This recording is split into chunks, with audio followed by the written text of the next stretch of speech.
My mom recently started loving to eat raw pig blood. I told my best friend about it, and her face instantly changed. She said, "Some people, after death, still think they're alive and turn into a blood ghost. These ghosts crave blood and, if not protected, will eventually start eating people, usually those closest to them. Watch tonight and see if she comes into your room." That night, in the middle of the night, my mom really came into my room. Her eyes immediately fixed on my face, and she opened her mouth slowly as she came closer. Terrified, I pulled the blanket over my head and squeezed my eyes shut. The next thing I felt was the edge of the blanket brushing against my skin.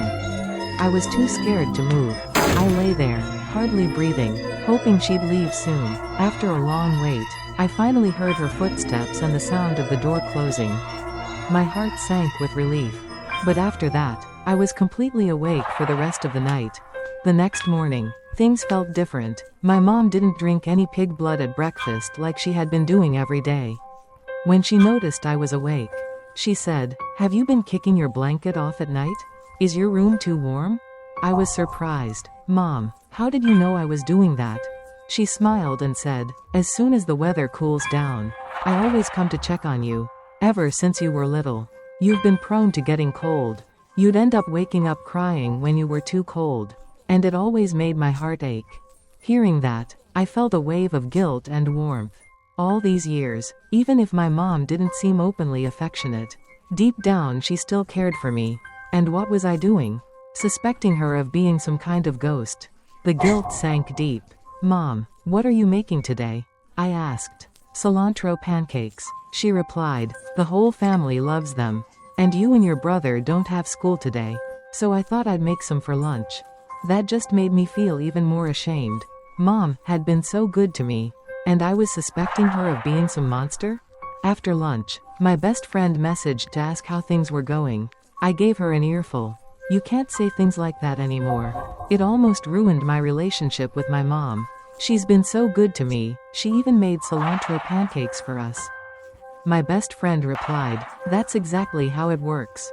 If she hasn't drunk blood today, it means she's planning to eat you tonight. The moment the sun sets, you're in serious danger." Although I was upset with her, I felt a shiver of fear down my spine. I quietly pulled out the protective amulet she gave me and put it around my neck. "You'd better not be trying to scare me. For real," I said. "Why would I mess with you like that? This is life and death. Just wear the amulet. I'm going to get my dad now. Stay strong for 4 more days. We'll be back soon." As the afternoon passed, I felt more and more uneasy. The sun was setting, and my mom still hadn't come out of her room. For the past 6 months, she had kept this routine. Before, she used to take us out every weekend, but now she didn't. The thought made my blood run cold. Then suddenly, I heard a voice. "What are you doing?" I turned sharply. It was my dad, just home from work. "Nothing, Dad. Why are you so late tonight?" I asked, trying to stay calm. He sighed. "You still don't remember? I told you 6 months ago, my shift doesn't end until after sunset." "Right, I forgot. Long day, huh?" "Yeah," he smiled, then glanced down and noticed the amulet hanging from my neck. "What's this?" Before I could answer, he pulled it off and frowned deeply. "Where did you get this? Who gave it to you?" "A friend gave it to me." "Stop seeing that friend immediately," he said sharply. "This is a binding amulet for ghost marriages. Do you know what that means?" "What's a ghost marriage?" I asked, shocked. "Ghost matchmakers use this to tie the living to the dead. They write your birth date and the ghost's death date inside this amulet. If you wear it for 5 nights, the ghost can drag you into its realm. It's like the red thread of fate, only this one ties you to the dead, making you a ghost's wife." I was shaking.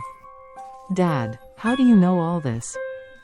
"When I was younger, I learned some things from a master." "Let's open it and see." We opened the amulet and, sure enough, it had my birth date and another date, one from over 50 years ago. If you wear it for 5 nights, that ghost can come for you in your dreams. The first 2 nights, it can only stand by your bed. But after that, it can enter your dream. And by the 5th night, it can drag you to the underworld. Did you see anyone strange last night?" I was too scared to speak. But I nodded. I saw Mom, and she was horrifying. Dad sighed. Then I was right. We need to destroy this amulet immediately. I sank to the floor. My best friend, she was never trying to protect me. All this time, she had been trying to trick me into a ghost marriage. My mom was never possessed. And she wasn't trying to hurt me.